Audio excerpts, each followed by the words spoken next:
Hello, welcome to Gardener's World, and welcome back to Longmeadow.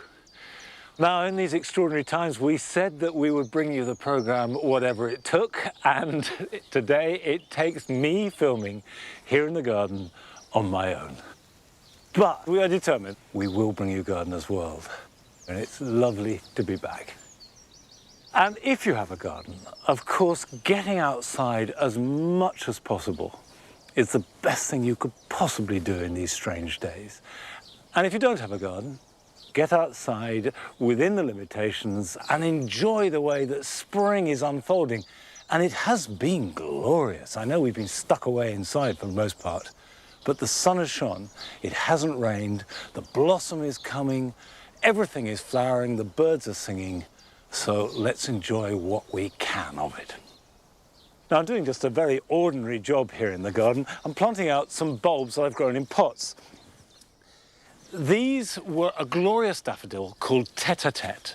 It's delicate, it's pretty, it's got little egg yolk yellow flowers. And they flowered for about 3-4 weeks in March, and now they've done their thing. So if I plant them out in the garden, the daffodils can die back slowly, and I'll get a really good display next year, and I've freed up a pot that I can use for something else. So, just dig a hole the size of the pot.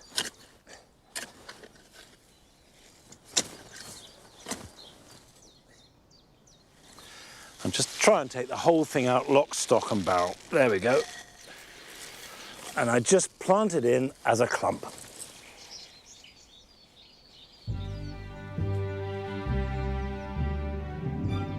On today's programme, we visit West Dean, one of the UK's great gardens, and spend the day with the new head gardener, Tom Brown. In Somerset, we see peonies at their finest, in the garden of a passionate peony enthusiast. And as well as filming myself in the present, we also look back to Longmeadow last year, when I was preparing my peas and beans.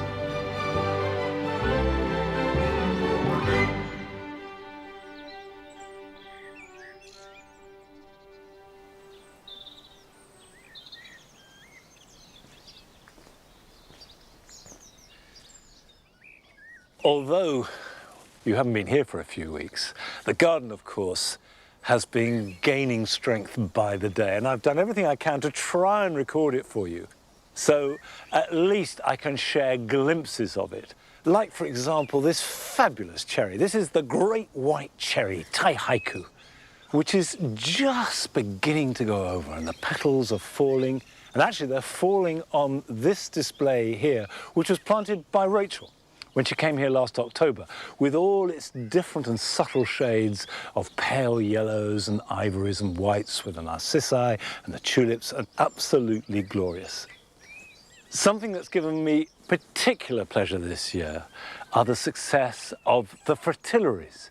Now, these are the snake's head fritillaries. They're amazing checkerboard purple and pink colours, but they love being in wet ground, and of course this winter has been one of the wettest that we've ever known. Now, before all the travel restrictions, we went to visit a garden in Sussex called West Dean. Many of you will have visited it because it is one of our great gardens. And we went to spend the day with its new head gardener, Tom Brown. I arrived at West Dean as head gardener last May, so I've inherited a garden that's around 100 acres with 13 Victorian glass houses. So we've got stone fruit under glass as well as a kitchen garden, cut flower garden, and lots of feature areas. There's also a 40-acre arboretum. It's a really exciting time of year. Everything's sort of springing into action, and I think as a gardener you are nurturing a group of plants or a particular space. The buds are starting to swell. The plum blossom, I think, came out yesterday. You can't help but be sort of inspired and motivated by it. So down in the spring garden, we were very privileged to have a winter-born river, so the River Lavant, that appears around November, Christmas time, and flows with great sort of animation through the space. The spring garden has got a very high water table, so it's a very damp but very fertile spot for a lot of really unusual, exotic-looking plants.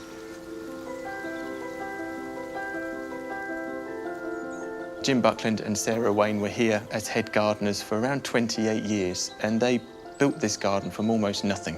So I'm always, everything I do, very respectful of them.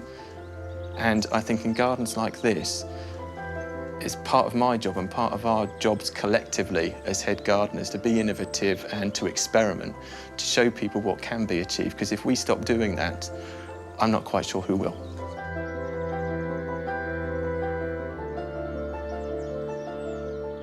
So I sort of summarise Victorian gardening as having a sense of order and control over a lot of the displays. So a lot of the fruit, for example, was trained in a certain way. The displays were equidistant. Plants were told to behave in a certain manner and grow in a certain habit. But there's a lot of glory within that. And I think I want to take the foundations of that, but just sort of soften the edges a little bit and allow some things to grow, perhaps in a slightly more naturalistic form. I might fall on my face, but I can't not try.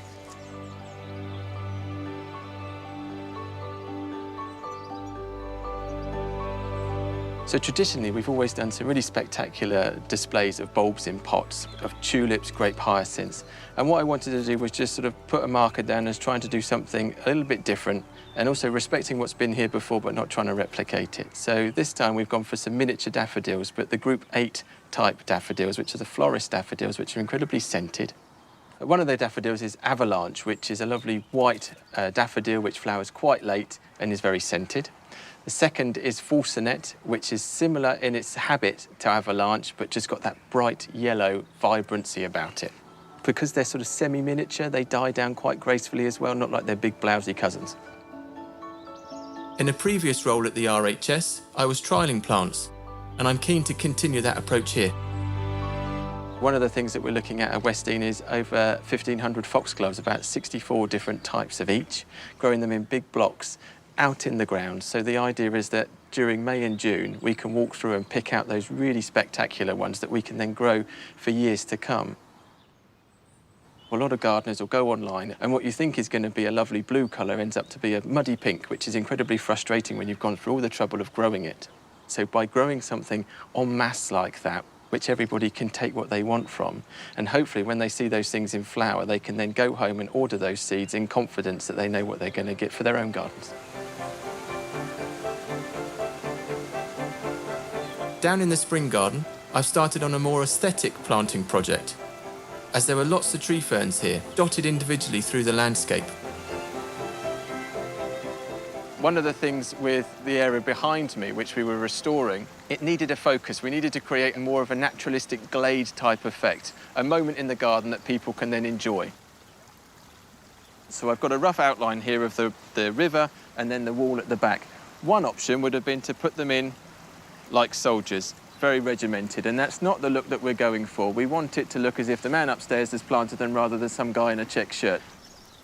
So by planting them in groups and clusters, if you like, and then you have a few satellite tree ferns coming off of it, it gives a much more naturalistic feel. It's as if you're almost immersed in quite a natural setting.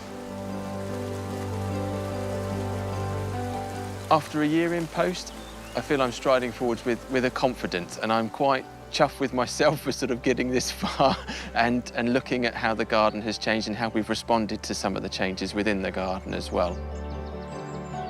I don't have to reinvent the wheel in a lot of places. There's a style here already. It's learning that style and then working with it and having a little bit of glitter on some of that too.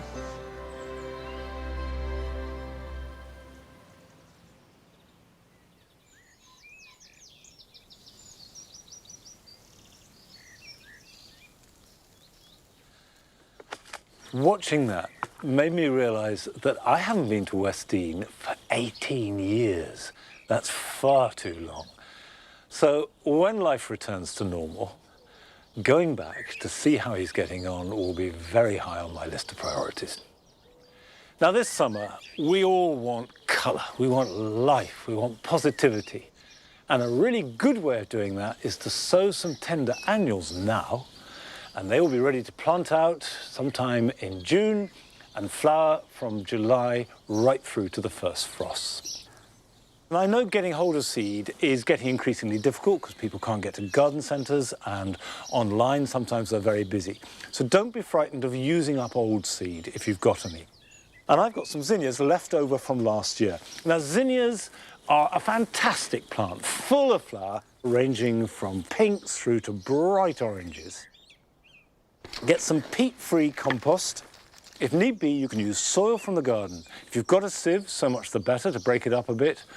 A little bit more. Break up any big lumps, and I just shake it down so it's nice and smooth. This is a variety called Orange King. Now, orange is one of those colours that divides people. I think that it's the perfect foil for the purples and the blues that are at their best in late summer and early autumn. As with all seeds, sow them thinly.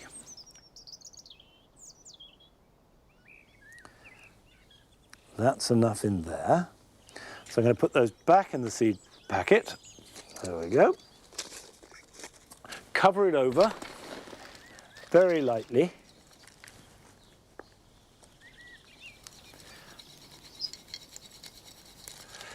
And again, if you haven't got compost, don't be frightened to use soil, or if you've got some grit or vermiculite, it'll all work. We gardeners assume that you have to do things in a certain way. Well, under the current climate, we're learning that you do what you can when you can. I gently compact it so you're getting good contact between the compost and the seed. And I'm going to have to get the labels from inside because filming this myself, I forgot to get them. But while I'm doing that, I'm going to pop this in a tray of water. Just sticking them in that, like that, waters the whole of the compost from the bottom up. So I'm just going to leave that for 5 minutes. I'm going to go and get a label to mark it.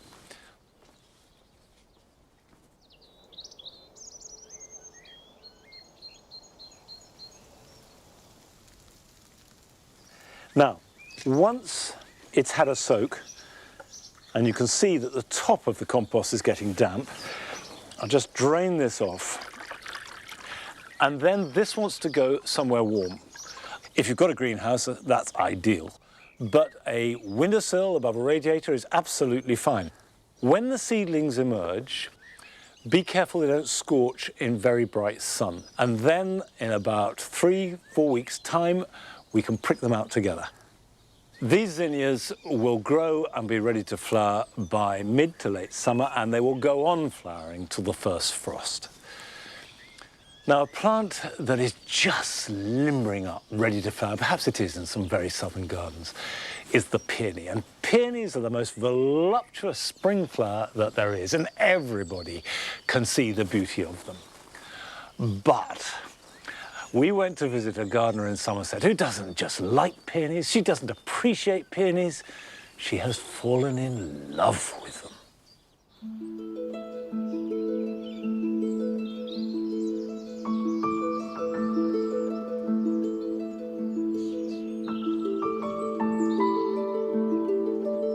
My name's Susanna Applegate, and I've grown peonies for about 25 years and been an avid collector since I started growing them.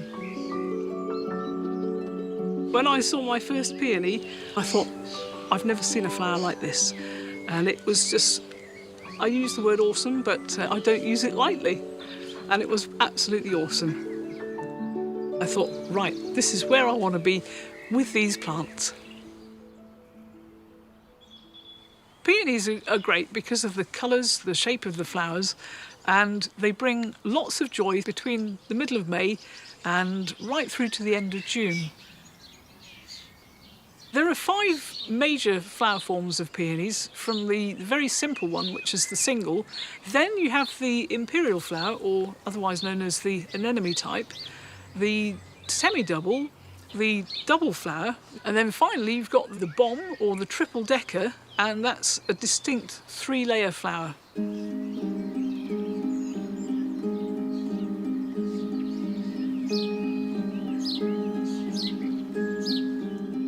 One of my favourite singles is called Buckeye Bell, and you can see here the guard petals.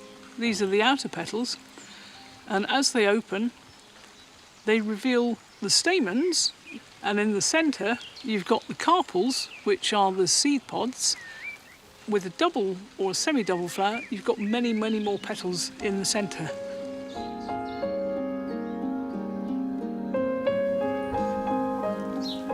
There are myths associated with growing peonies, one of which is that they're fickle to flower, but all you need is plenty of sunshine and the right planting depth. So no deeper than about 2 centimetres below the surface of the soil, and that's it. There's another myth that persists to this day, that you cannot move a peony, but there's no detriment to the peony at all by digging it up and dividing it.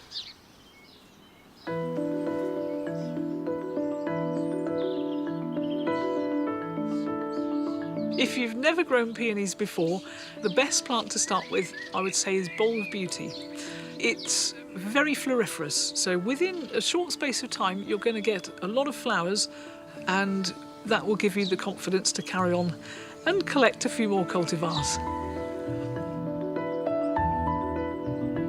If you've got a patio or a courtyard garden, you don't need to worry about planting peonies in the ground. You can just stick them in a pot and they'll be quite happy. And I've had peonies in pots for 15 to 18 years, and they just grow and grow and fill the pot and look fabulous.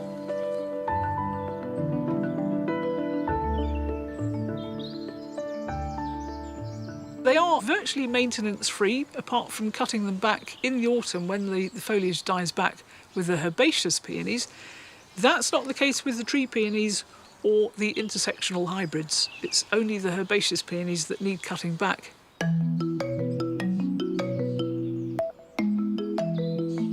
One of the things that people worry about with peonies, as the flowers are opening and the colours beginning to show, is the appearance of ants on the buds. And some people think that they're actually eating the buds. This isn't the case. What actually is happening is, as the bud opens, it's under such pressure that it squeezes out the nectar. And that's what the ants are after. So once the flower's opened and the pressure's off, the nectar won't be available to the ants and they'll be gone. So it's nothing to worry about.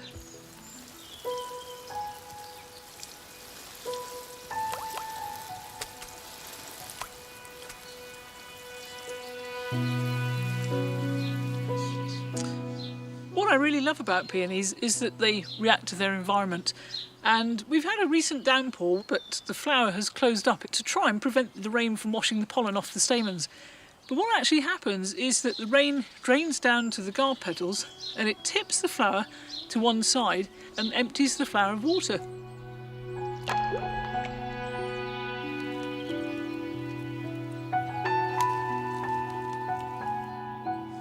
I feel that peonies are a part of my life that has become essential. I think without peonies in my life, I would feel bereft. And it's wonderful to have companionship with them. Not ownership, companionship. They just fill me with wonder.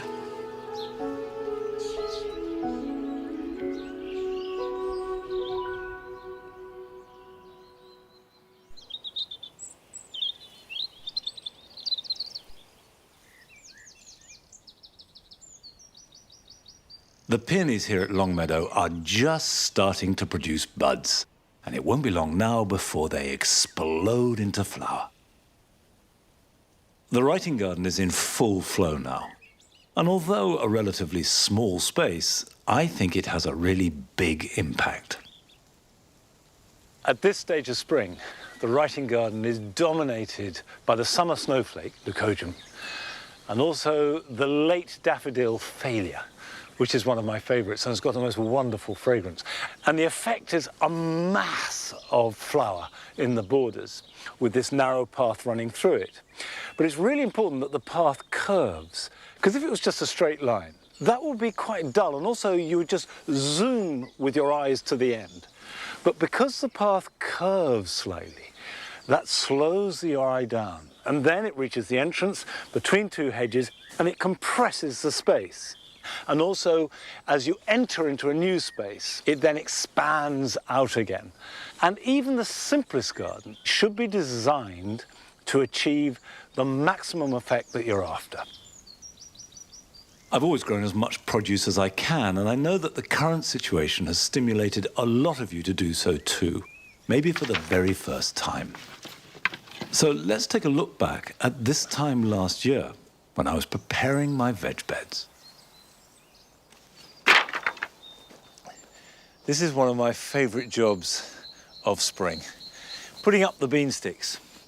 Now, I'm not going to plant my beans out yet and may not do so for another month because it's too cold. But by putting up the support, it's a statement of intent. You're saying, okay, summer is coming. We're ready, and we're ready with real intent to grow as many good vegetables as possible. But it is important to make sure the structure is really strong. And really get that in. And it should look really good and well made. And one of the reasons I like bean sticks over bamboos is that they are wonky. And wonky is nearly always good. A bit of a curve and a twist and a bend and a kink never did anybody any harm at all. In practice, use whatever supports you can get hold of. Now, the idea is to make a parallel line of sticks or canes, and then we'll tie them up together. And you want to space them about a foot apart. These are going in where there were carrots last year. So legumes follow root crops like carrots and parsnips, fresh compost added to it. Look at that, that is a beautiful straight hazel rod. And so I'll try and thread this in. So I'll get that really tight down in and then tie it down. So the next stage is to get these diagonals. Maybe if we do one like that, it is amazing how much this strengthens the structure. Right, that's one side. That is now good and strong. We'll take anything that the weather can throw at it and we'll carry the heaviest crop of beans ever grown. Now, obviously, at this time of year, sowing is the key activity. And although the beans need some heat and some mollycoddling to get going, I've got some more veg which I can sow right now outside without worrying about the weather.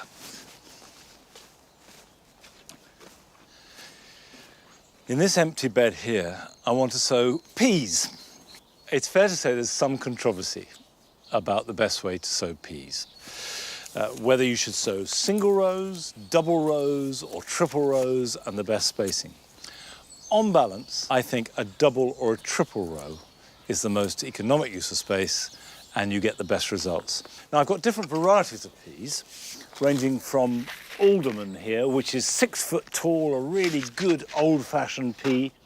We've got Eddie, which is the one that I sowed last summer for a very late sowing, so I'll hold this back and make another sowing in June. But actually what I'm going to sow now is Blauschocker. And these grow about 4 or 5 foot tall and a lovely purple pod. If you're short of space, peas can be grown in pots with a simple frame support, or even on a windowsill, and then harvest the shoots as a salad crop. Now, the important thing is to leave room between rows to walk and harvest. And it does seem like a horrible waste at this stage, but you could always sow a row of radish or put in some lettuce, a catch crop that will be over and out the way by the time you start tramping along there. Now, I intend to fill this bed with peas, but there's no reason why I should have all the fun. Here's some jobs for you this weekend.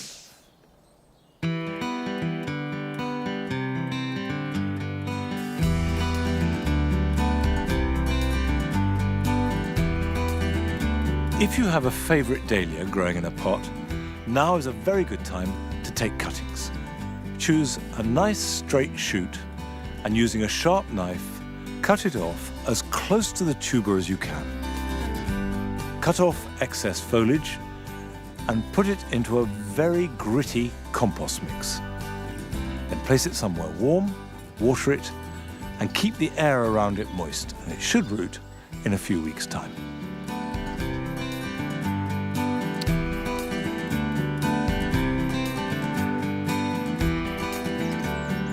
If you have spring flowering shrubs, like this winter honeysuckle, the time to prune them is immediately they finish flowering, and certainly before the end of June. And then the new wood that grows and ripens throughout the summer will carry next year's flowers.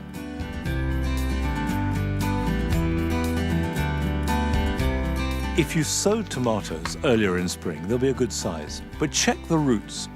And if they're filling the pot, it's time to pot it on because it's too early to plant them out yet.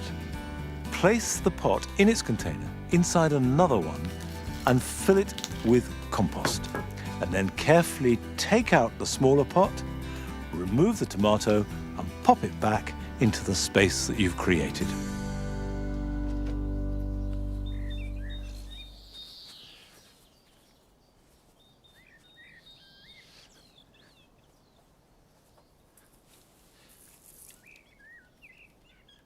These are a new addition to Longmeadow.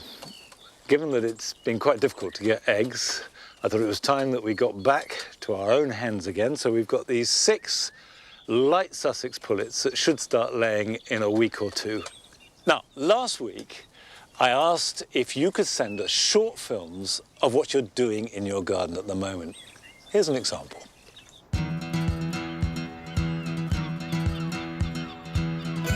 I'm Amy. I've been gardening for about a year now, so still a massive novice.